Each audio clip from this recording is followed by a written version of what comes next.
Hello, good morning, good afternoon, good evening, and welcome to InspireXT Connected Intelligence Live.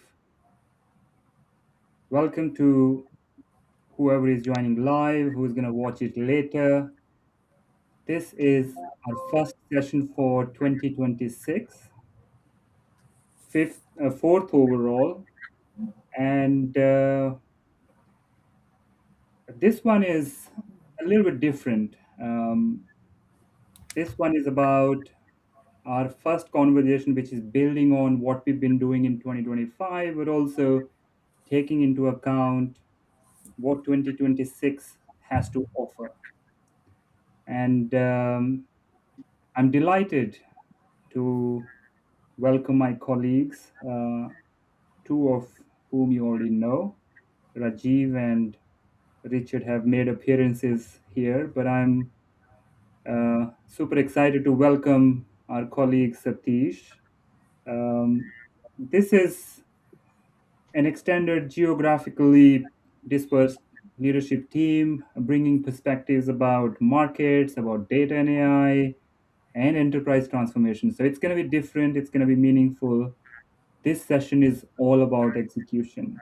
It's we don't believe in predictions, we make stuff happen. So this is all about talking about what we can do right now here with our people and build the supply chains that our businesses require, our customers require. That's what our leaders are facing today. So let me invite each of my colleagues to introduce briefly before we talk about the next topic. So, Rajiv, shall we start with you?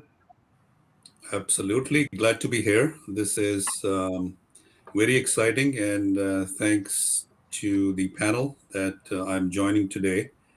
I'm based in the US. I have the pleasure and privilege of working not only with our fantastic colleagues within InspireXT, but also with the leadership in the market. So I look after the global markets, work with leadership, customer leadership across continents, and pleasure to be here.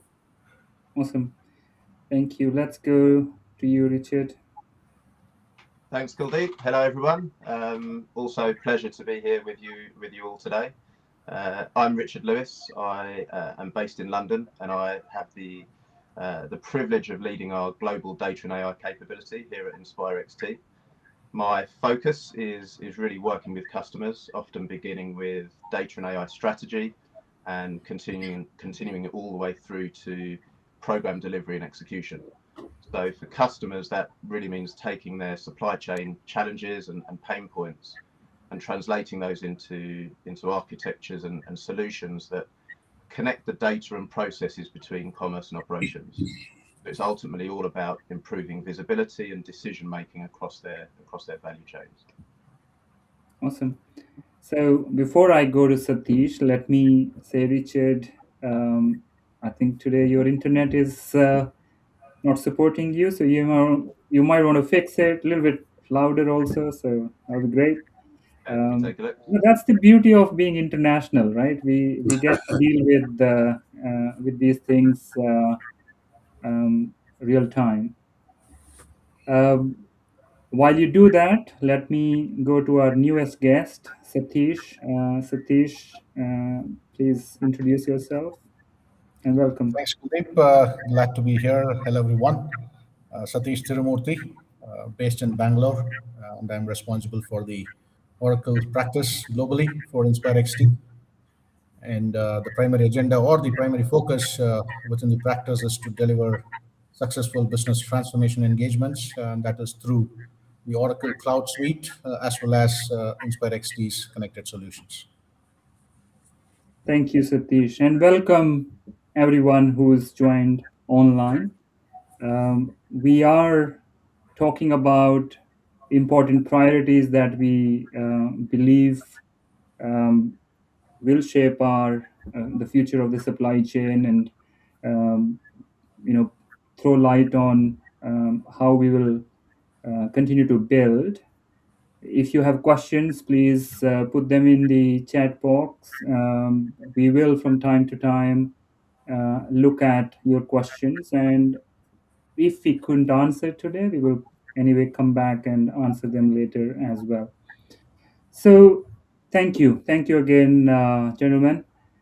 Let me sort of build on from your introductions and this discussion topic. The whole thing is about building the supply chains of the future, right? So, in the last year, I published what I believe are the top priorities the CEOs and their leadership teams are or were looking at or focused on. This year, we are building on them. We are not replacing them. Um, they're not three, they're not 10, there's just five. We believe that's the right sort of focus for leadership teams. It's all about execution. It's all about doing things that make tangible difference to supply chains. Goals and dashboards are great, but priorities sharpen the focus, and that's why we're talking about it. We will continue to bring more content, more discussions around each one of those, but let's introduce those priorities. And I'm going to invite my colleagues to share some short snippets about what each of these are, why we've chosen them, and what sort of research has gone into it. And once we've done that, we'll go deeper into the next segment of our discussion. Um, so here are the five priorities. And Rajiv, let me start with you from the global markets perspective. Why do you think building resilient supply chain has moved from merely just being a contingency uh, to be a key requirement for businesses? Briefly, if you can Yeah. introduce. Yeah, no, I think that's a very relevant topic in these days. Lots has happened. Lots things are happening in the world today, and supply chain is at the center of it, right? Whether you call it globalization versus localization, the tariffs that are in the news and stuff like that. So contingency um, assumes that you have time to respond. Like you gave the example of Richard's internet not helping him, so he has to respond it right away. I think about it and extrapolate it to the larger scheme of things. Things happen, and organizations have to really um, address because these supply chains or disruptions impact the revenue, the customer, the reputation of the firm, and things like that. So I think the days of taking this as a contingency, if something happens, then we will react, are getting over, and it's predictability is in, AI is playing a role. The days of the cost efficient supply chain versus flexibility to cost is the new theme of the day. We'll be talking more about the resiliency and how organizations are building as we go along Yeah, the session. awesome. Thank you. And Richard, staying with this theme of execution, we've moved away from this language of smart operations. What's driving this change? Why are we calling it intelligence into execution? Would you throw some light, please? In the spirit of adapting to disruption, can I just check, have things improved with my connectivity? You look perfectly fine. Excellent, fantastic. I think for me, embedding intelligence into operations means intelligence showing up where the work actually happens, as opposed to in dashboards and reports. So we've had the ability to perform great analytics for many years, but I think for customers today, the real question is whether it changes the everyday decisions in planning, scheduling and operations. When we see intelligence being embedded into operations, it's helping leaders, teams, operators all make decisions in the moment, and I think with the right context, whether that's responding to a disruption, adjusting a plan, or perhaps managing real-time constraints on the shop floor. So it becomes less about smart operations as a label and more about intelligence that's improving decision making as part of everyday execution. Great. I think we will continue to dabble between your speed, slow speed, and fast speed, but we live in modern world. We'll continue to work with that. But let's stay with you for a brief moment. Again, let's talk about um, why is developing AI augmented workforce now a CEO priority and not just merely a HR and afterthought that we believed it was a topic earlier. Yeah, absolutely. I think this is one of the CEO priorities that really touches everybody in the organization. I think developing that AI augmented workforce really sits right at the intersection of people, of technology, and how the business operates. So HR, of course, have a critical role in skills and adoption. IT has got a really clear mandate around technology platforms and governance. But for AI to really impact everyday operational decision making, it's not something that can be owned by any one of those functions. So what we're seeing from customers, I think, is a recognition now that it requires leadership at the very top to redesign roles, decision rights, ways of working, all so that AI can genuinely augment teams rather than sitting off to the side of the business. And I Yeah, think that's one of the reasons it's moved from being a functional initiative to being a CEO-led operating model priority for 2026. that's nicely put. Thank you for that. And let's get to Satish. Let's talk about sustainability, integrating sustainability into core operations. Why does it matter, and how do you deal with this in the context of ERP and PLMs and all the other technology systems that we hear and talk about? Absolutely, Kuldeep. So the reason why sustainability is among one of the top priorities for the CEO is for the simple fact that sustainability, along with the ESG compliances, is no longer just a boardroom buzzword, if you will. It's a business mandate, right? So hence, you will see sustainability as part of uh, the C-suite priorities, and in this case, CEO as well. Now, the technology and the underlying applications that are built for various business functions to run a specific business indeed help organizations achieve their ESG related goals systematically, right? And from an ERP and a PLM perspective, companies can get their arms around sustainability opportunities and ESG related data to primarily measure, monitor, and control. It also matters from the point of view of providing visibility in improving the efficiency of the operations and modeling the nature of the products in itself from a PLM standpoint, all the way through the full life cycle, uh, primarily focused on sustainability. We will talk more about this as time permits, but at Yeah, the outset, this is a very key priority for the CEOs, and there are technologies and applications helping drive that priority to closure. yeah. That's great. Thank you, Satish. And you're right. I mean, last year we were talking about committing to doing sustainability because so far we've been looking at just reporting in the reporting context. Now we're talking about integrating it as part of the core operations, and this does change significantly how we look at operations and other adjacent functionalities around that. But let me also complete the set. There are five. We've talked about core, and all of these exist because CEOs and CFOs have got this ultimate priority or to deliver value, to deliver that predictable enterprise value. And it's not the promise of value, it is the actual value that matters. And the value shows up consistently through disciplined execution. And that's why all these things matter. Now, we've not sort of dreamed them up.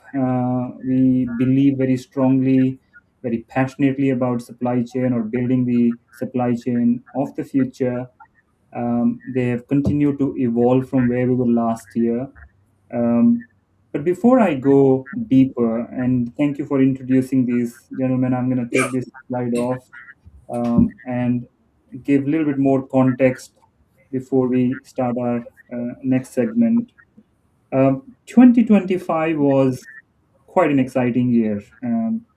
I think we can all agree, and a lot of our customers agree with that. Um, in one way, that was visible. There's been quite a lot of commitment to trying things out, experimenting with AI. But we've also heard, and this is a proven research from the likes of MIT and IDC and others, that about 95% of those experimentation pilots have really not resulted in any outcome.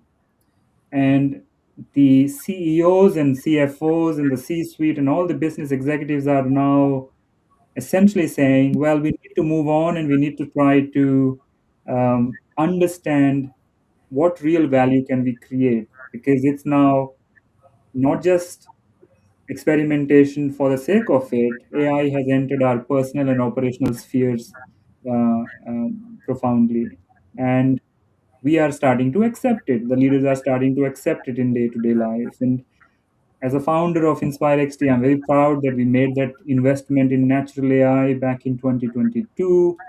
Um, AI at the time was finding an intent through a natural language and coding our way through workflows to where we are today, where just about everything is done through natural language. I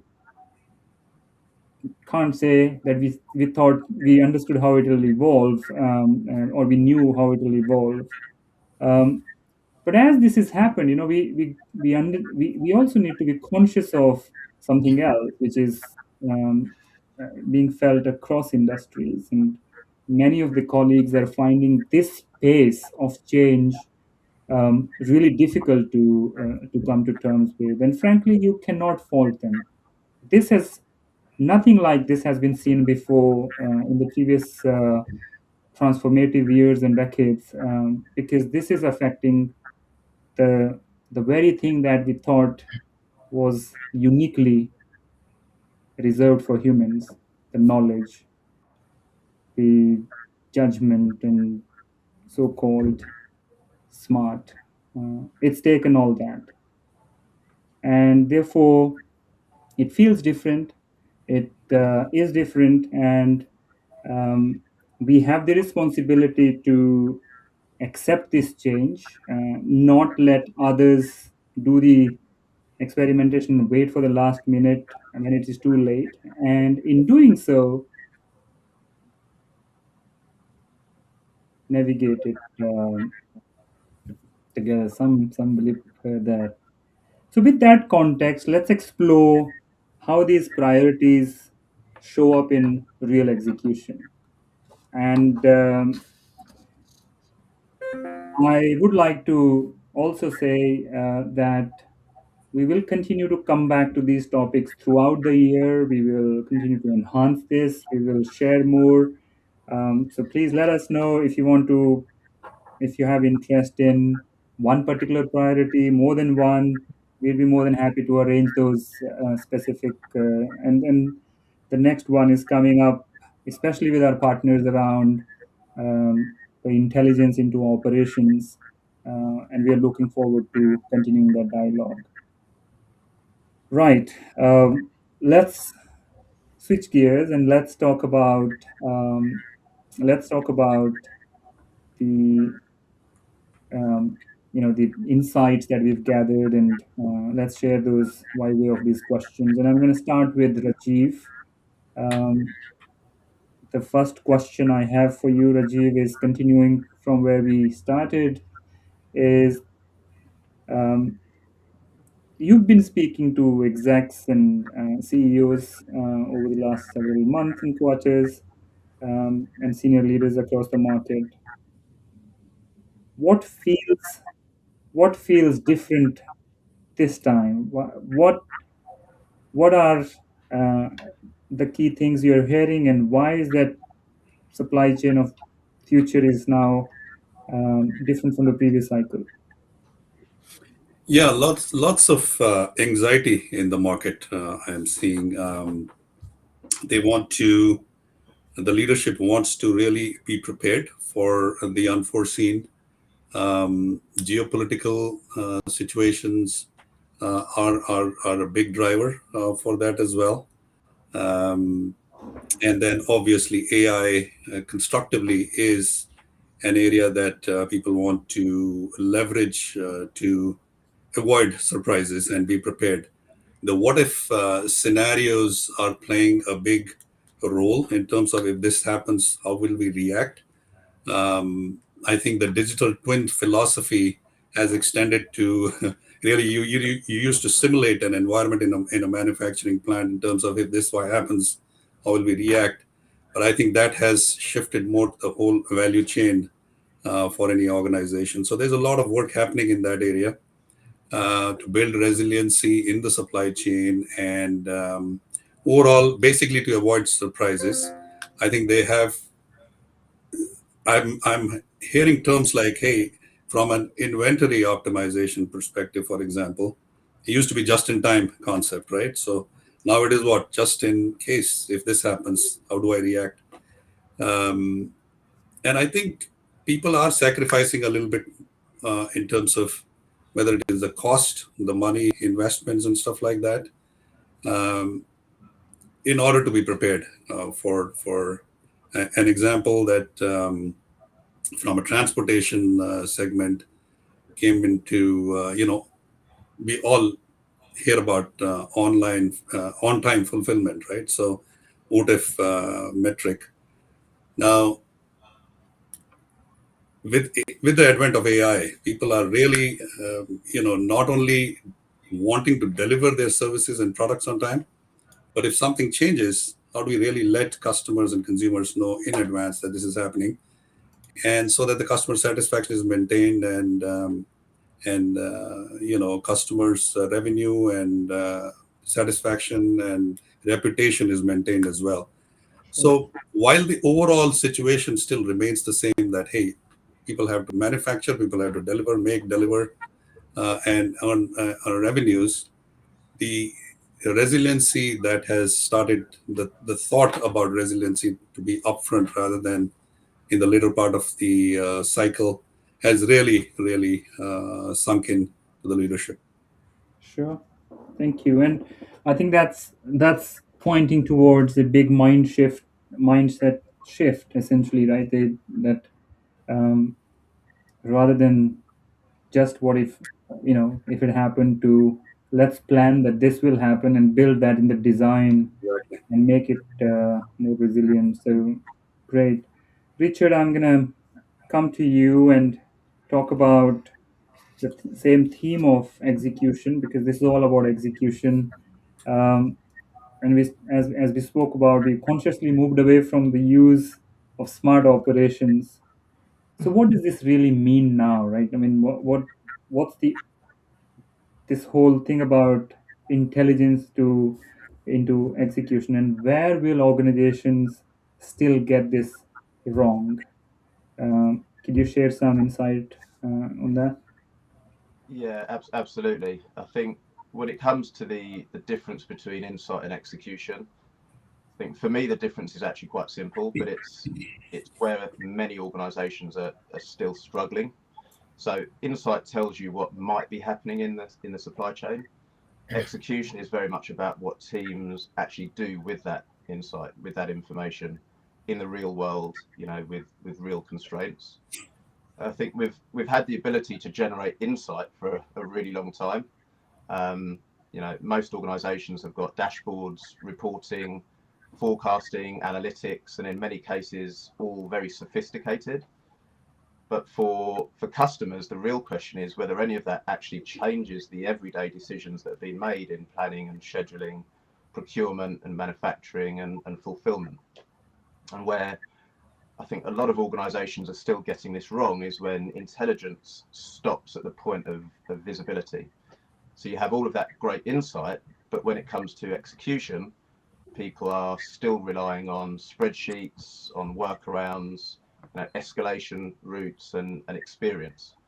So we're working with a manufacturing customer who had invested heavily in advanced analytics and planning, and the forecasts were strong. Their dashboards were really quite impressive. But every Monday morning, the planning team was still exporting data into spreadsheets, ringing the plant, and asking what was actually feasible for that week. So nothing was wrong with the analytics, but the issue was that insight really hadn't been operationalized into execution. So the decisions still weren't happening with the right context in the moment and inside the workflows. And I think that's where embedding intelligence into execution sort of really comes to life. It means intelligence isn't just describing what's happening in the supply chain, in the business. It's helping teams decide what to do next and do that, where the work actually takes place. I think, in reality, execution it's always going to be full of trade-offs. You're constantly balancing service and cost, risk, constraints, sustainability requirements, as Satish was referring to earlier on. And those decisions can't live in dashboards. They live in all of the handoffs between planning and operations, and increasingly they live on the shop floor itself. So I think the shift that we'll continue to see this year in 2026 is that organizations are moving beyond insight as being their end goal, and they're instead asking, how do we make decisions more consistent, more explainable, and more repeatable? I think, we talk about transformation, but that's where transformation really becomes real, not when we have better reporting, but when, Monday morning decisions change because intelligence is part of, execution every single day. Yeah. Well, that distinction between insight and execution is critical, and you're right. I think there's still this tendency to try and build a report and look backwards rather than predict, and not just predict but do something. And if systems can start helping and doing, then of course that intelligence starts to enhance the execution as well. That's awesome. Let me turn to Satish. I think he's been patiently waiting for his turn. Uh, Satish, you come from this world of the word that a lot of people don't want to hear or talk, ERP. Um, I think I'm proud of all the ERP work that we've done in the past, but that's besides the point. So, from your experience and wisdom perspective, when this execution, the theme that we are talking about, isn't disciplined, how and what still breaks? And technology alone, um, of course, we've lost Satish. So I'll ask the question again. Welcome back, Satish. Sure. I don't know what's the issue, but yeah, I'm back on. That's okay. I think the question was, when execution is not disciplined, from your experience having run these multiple waves of ERPs, even when technology itself is strong, what breaks and how to go about getting it right? Yeah. Uh, so that's a valid scenario that unfortunately exists today, Kuldeep.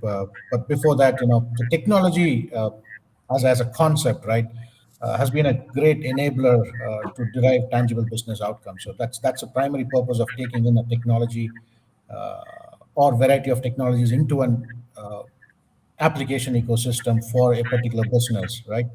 And that in terms of helping improve efficiency, help the organizations become future ready, deal with the vagaries in the marketplace, outpace competition, staying relevant, and so on and so forth. But today, the technology availability isn't scarce anymore, right? It's more important than ever to adopt and at the same time adapt to the emerging nature of technologies, which also includes ERP. Now, if you look at ERP in particular and the product transformation itself over the years, it's sort of interesting at the same time encouraging as well. An ERP suite, a few decades ago, was there to manage financials and keep stock and keep track of inventory. That has sort of evolved into being an engine for business planning and defining profitability as well. So that's the kind of uh, a totem pole that ERP as a product suite is in from a business perspective. So what this brings in is a sea of change, right? To make the capital, if you will, be it human or cash, the machine or others, sort of recast to the need of the hour, which is to primarily help business transform and stay relevant, right? Then it goes without saying, execution has to be razor sharp, extremely disciplined when implementing ERP transformation programs, right? It is all business oriented. Now, this scenario calls for an execution that incorporates modern best practices defined by connected delivery methods. So that's why we have a method to the madness. There is a well-defined methodology, and I know InspireXT has its own industrialized connected delivery method through which we do deliver a very disciplined execution of large-scale transformation programs. Now, when the execution to realize the benefits of the technology potential itself is not aligned and not open to adapt to the defined best practices, the desired outcomes break, the stated objectives of the transformation program break as well.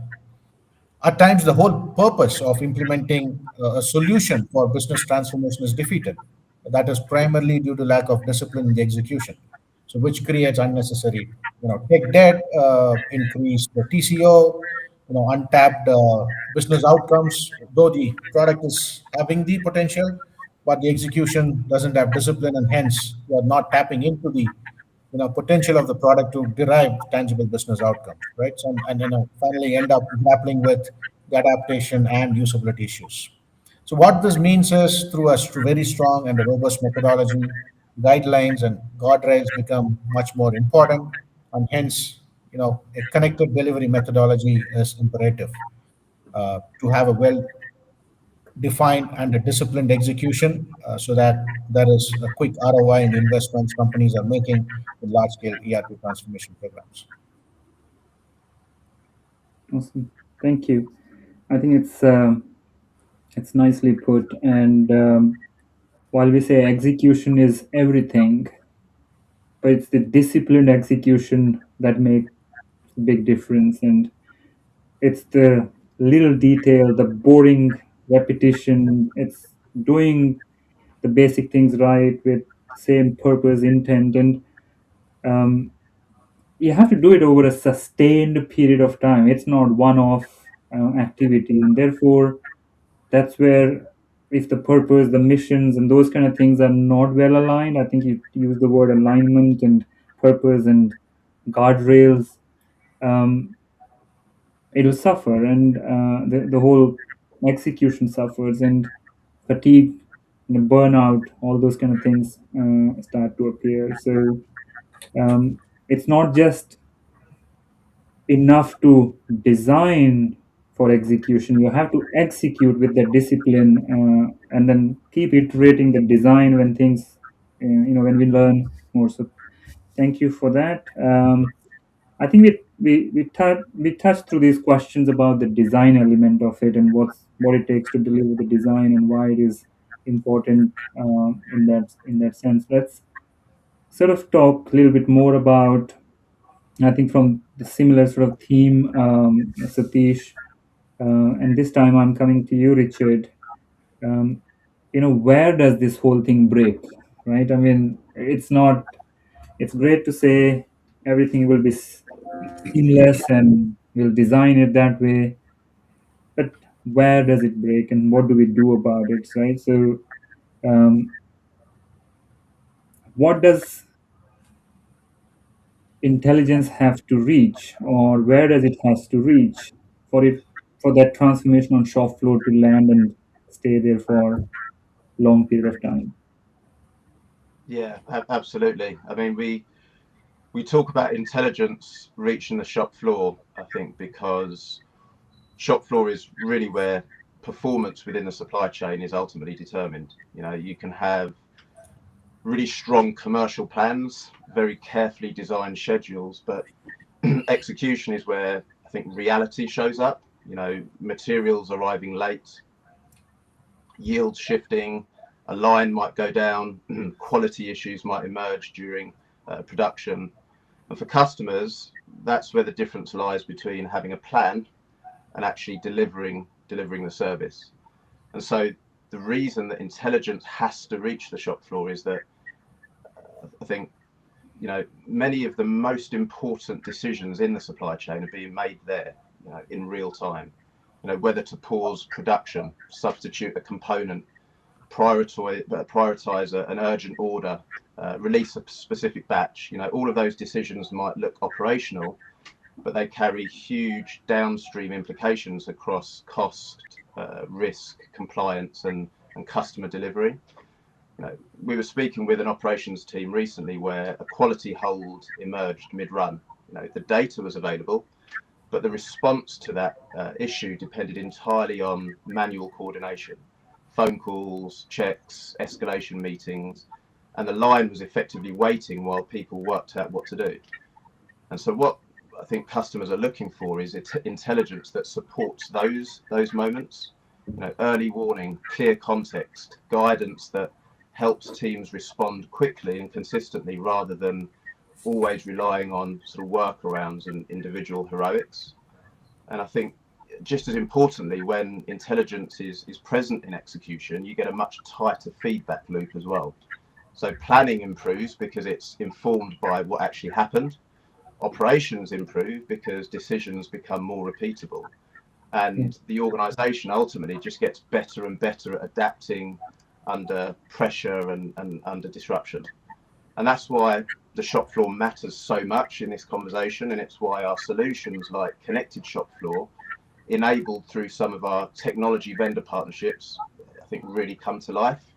So bringing industrial IoT edge to cloud capabilities from Litmus together with the data intelligence platform capabilities from Databricks, and then the planning and operations and execution capabilities from Oracle, all to improve decision making and resilience right there on the shop floor.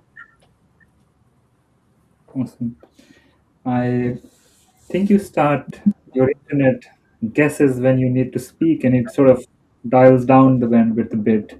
But we'll get there. We'll get there. No, I that's think the theme of this topic is supply chain and uncertainty. I think that's what it is.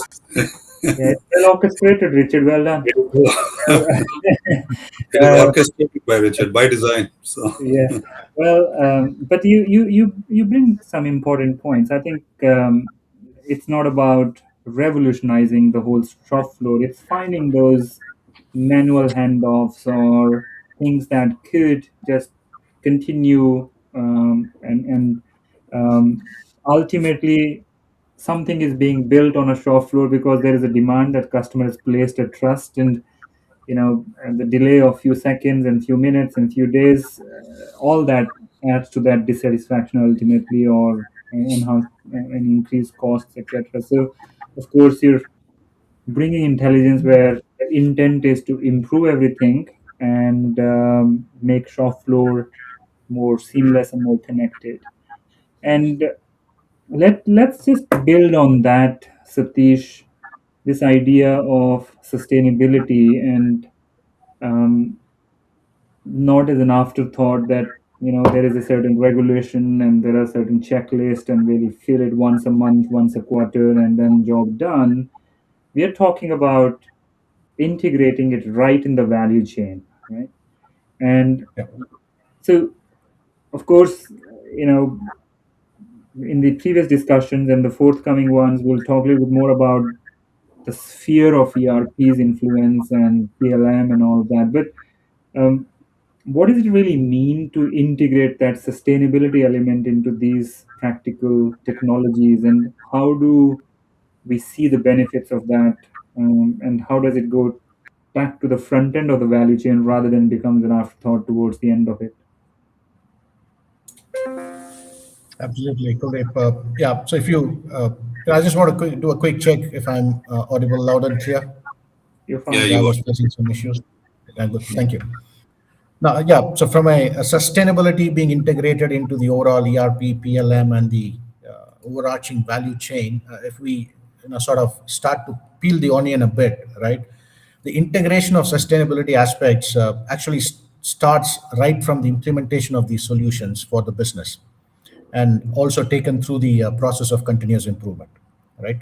It's sort of a paradigm shift, if you will, in the way we think about profitability, infused with responsibility and implementing using the methods and the technology that sort of enable processes for a sustainable future, right? So that being the theme, now if we sort of get to the brass tacks and talk about specific examples with respect to ERP and PLM, right? In ERP, say for example, it could be a question in terms of what has ERP got to do with sustainability, right?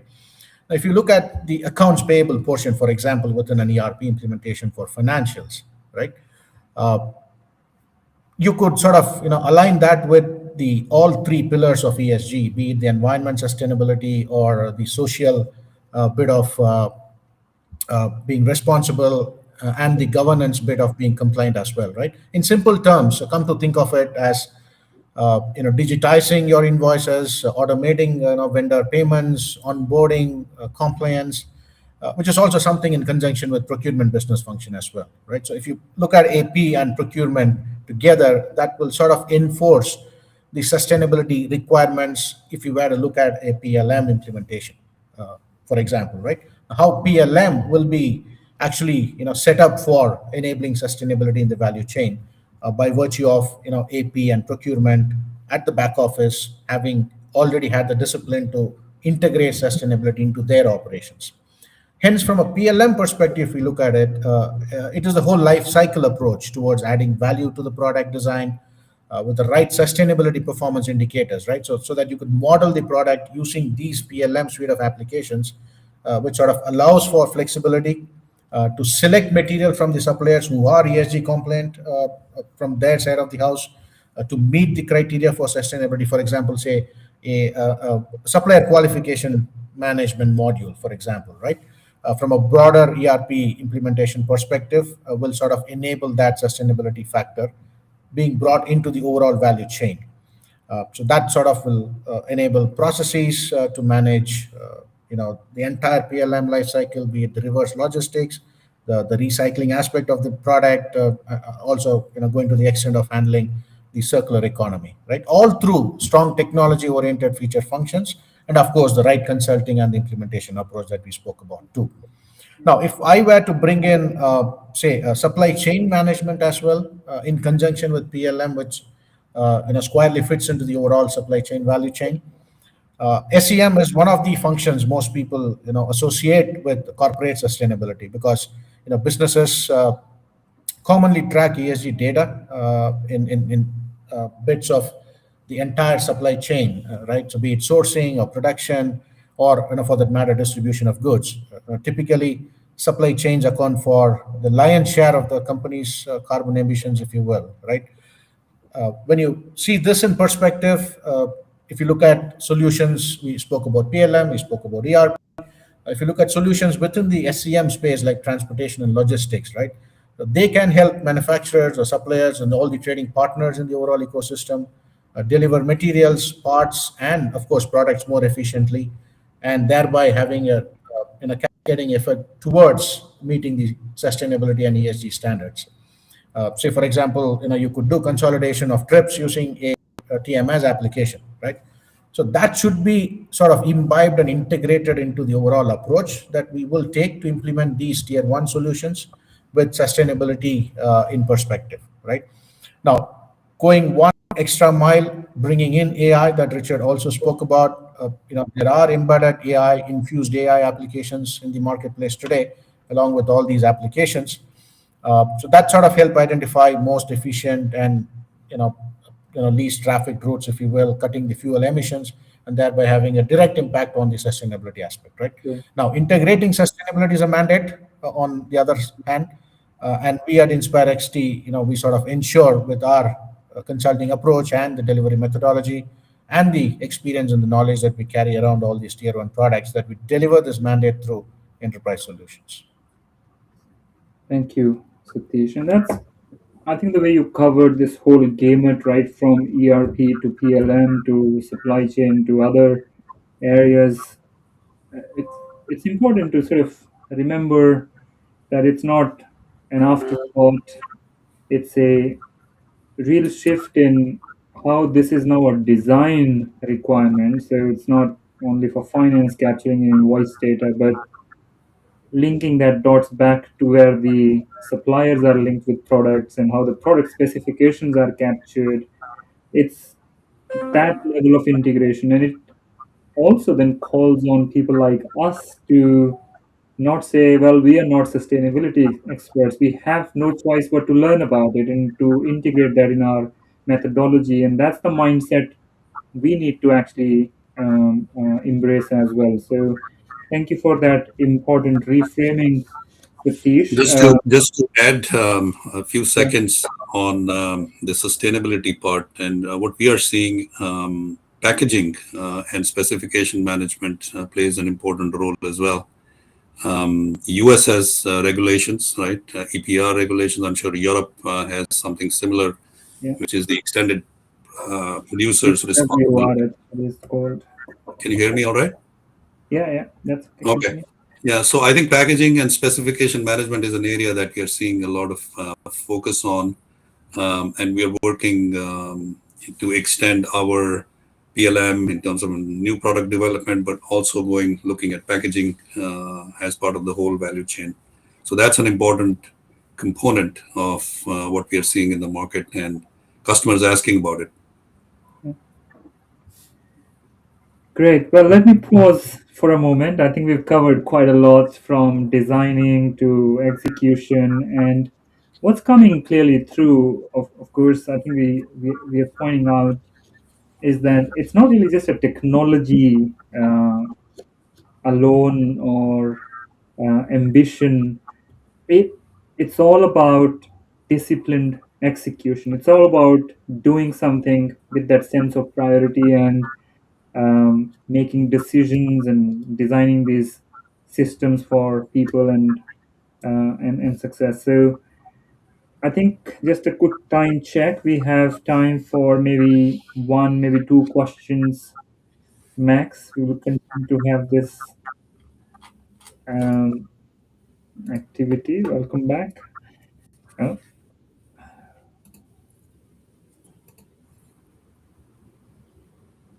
okay. Just make sure that I click the right button. Right. This is fascinating.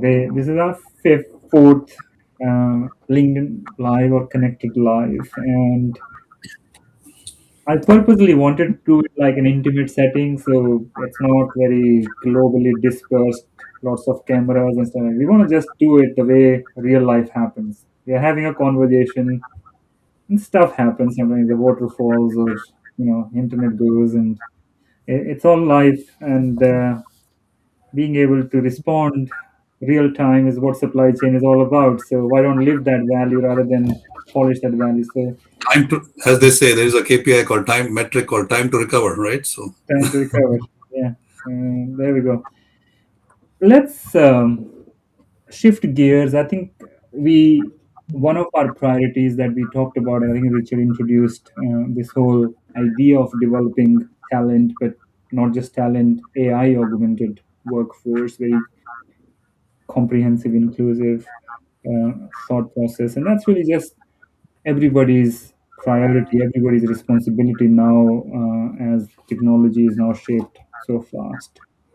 So, Richard, let's evaluate this. Let's think about AI entering this whole execution. Where do we go? What do we do? Right? What are the sort of misconceptions, or what are we underestimating, so to speak, so that we understand what's needed, what's included, throw some light, shed some light, and help us be more accountable. Yeah, I'm going to have to trust that despite the internet problems, which aren't apparent from my side, actually, everything seems to be working smoothly from what I can see. No, it's I'm going working to have great to right now. Yeah, okay. Fingers crossed it stays that way. But I think organisations often underestimate how much execution today is really held together by people that fill in the gaps. There's a huge amount of judgment, of experience, and informal coordination that really sits underneath day-to-day operations. So people know who to call. People know which issues can wait, which constraints are most important, and also how to get things done when the systems don't quite reflect reality. And I think when AI starts to enter execution, it really brings those gaps out into the open, because AI, it doesn't do so well with informal understanding. It needs clarity, clarity about the decisions that are being made, what boundaries apply. Rajiv talked a little bit about product and packaging specifications. What are the guardrails? What can exist? What do products and packaging have to abide by in terms of rules and guardrails? What data can be trusted? Who's accountable when conditions change? And that's where I think the real shift sits for customers. It's not about adopting models and deploying agents. It's really working through what this all means for organizational roles, for decision rights, for ways of working, when intelligence really starts to become part of execution. I think we've seen organizations get really excited about AI use cases and then quickly run into questions like, who owns this decision? What happens when the recommendation conflicts with the operational reality? When do we escalate? When and when can we automate? What does trust actually mean in practice? And these are all leadership questions rather than technical ones, and it's why that workforce priority is I think so important. The goal for the customers that we're speaking to right now is to augment their planners, their supervisors, and their operators, to give them better context, earlier warning, and more consistent decision support. And invariably, I think that requires some level of redesign.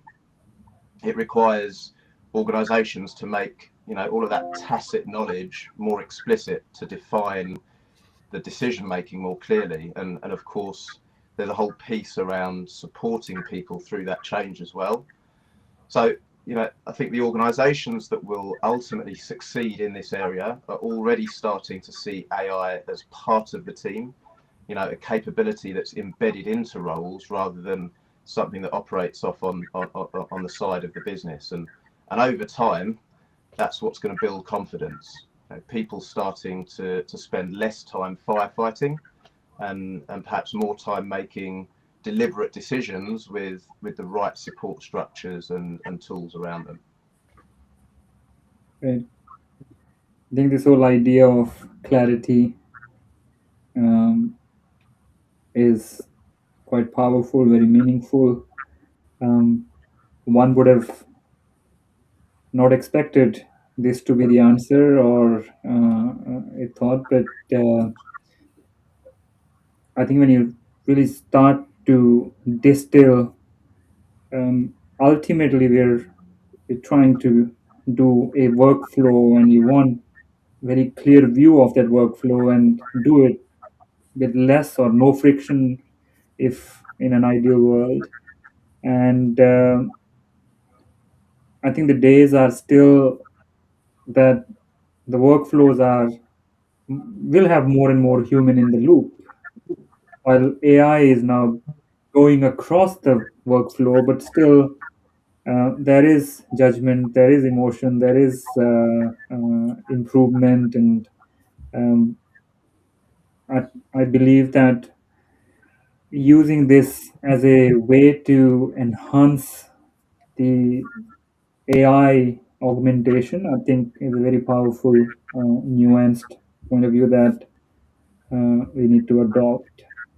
I have time left for maybe one question, and I'm gonna go straight to Rajiv because we started with Rajiv, and I'm gonna end with Rajiv. And Yes. All everybody's right. welcome to obviously provide input, but this is, I think we talk about it often in different settings. The trade-off, right? The idea of there are five priorities, but that's what we believe based on what we are looking at, and there are more than five priorities in terms of more activities to do every day. So how, from a leadership perspective, what sort of trade-off CEOs are having to make, and um, what's at risk when you're building, when you're having a trade-off, but you still want an ideal and most resilient supply chain? There, there are several trade-offs, right? So, and please feel free to chime in from the AI and intelligence perspective also. But what I think the what matters to the leadership is a trade-off between achieving automation efficiencies versus adaptability or flexibility, right? You can do so much of planning, you can do so much of automation, and things go wrong. And is your supply chain flexible enough to adapt? I think there is enough data points that people have are willing to absorb some inefficiencies and human in the loop. Finally, you talked about emotions, and finally, it is somebody's decision over a machine making a different decision for you. I think that's important. AI is obviously used as a tool, but I think that trade-off between high efficiency versus flexibility and adaptability, and cost plays a role there as well, right? And then all of this plays heavily in any organization in terms of their supply chain. There are technology trade-offs in terms of where to invest, how to invest. Data plays a big role in terms of your trade-offs. But essentially, I think when you build resiliency in your supply chain, you got to think about so many factors in terms of, is it something that impacts your bottom line, impacts your revenue, impacts your reputation, versus is it a good to have or a nice to have or a wish list kind of a thing. That's what I think. It's Yeah, a pretty important balance that leaders have to make. yeah, Um, yeah, I agree. Anything, Satish or Richard, you want to add to that? Uh, yeah, I think augmenting the technology ecosystem with AI, hence making the supply chain totally resilient to the disruptions that happen. Right. What needs to happen is the lack of understanding about the value and the applicability of the AI components is what sort of creates a scenario where AI is seen only as a technology only thing when it is brought in can do wonders. So that needs to be a lot of assessment in terms of what the initiatives are, what the business outcomes will be. Hence, you could have a well-defined approach when you start to bring in AI, because ERPs have been in this world for quite a while, so they have delivered what they could deliver as applications. Now with AI, right? So it should be sort of a quantum leap, wherein supply chain resiliency should be achieved, sort of lock, stock, and barrel, right? So make the right level of assessment of what the current status, what the objectives are. So bring in that AI, make that investment, and that trade-off will sort of pay off in future. Great. That's all we have time for today, gentlemen. I think we've had a wide ranging of topics to discuss. But what's clear really from this discussion is that um, the supply chain of the future isn't just defined by how much technology you put into it or how much um, ambition you have. I I believe it's all about going back to the basics again, there's enough technology already. Of course, AI is adding another layer and lever to that. But it's just redrawing those first principles and becoming disciplined about executing and using intelligence in that execution rather than trying to replace one with the other. I think that's one fundamental ask leaders are making. That's what analysts are saying. All the research is pointing towards that. Um, why would you continue to spend money and resources on endless experimentation when maybe 80 odd percent of that could be deployed towards execution and enhancing that dimension of the business? And that's what we are starting to see. That's what the discussions are happening. Um, Obviously, at InspireXT, our commitment is steadfast to connecting commerce to operations, and we see intelligence or connected intelligence or AI to have solid role and more increasing role, not just how technologies layer together, but also how we deliver work, how we utilize it securely, safely, and along with our people, and turn that into execution. Um, Obviously, trust plays a big role in all of that, and trust comes from execution. So all of this is linked, and we will continue to enhance that. And with that, I'd like to thank you, Satish, for making your first appearance, and here's wishing for much more of that and many more like that. And Rajiv, thank you for sharing your insights, and Richard as well. And I think we will come back either in the same setup or individually with other participants. But I'd like to spend more time on each of these priorities and convert that into motions that we can live by and show some progress, because we think that's where the action will bear fruits and results. So look forward to seeing you all, and thank you whoever joined. And I still see some people online right now, so we will come back to it not in long future, very soon. Thank you. Yeah, thanks for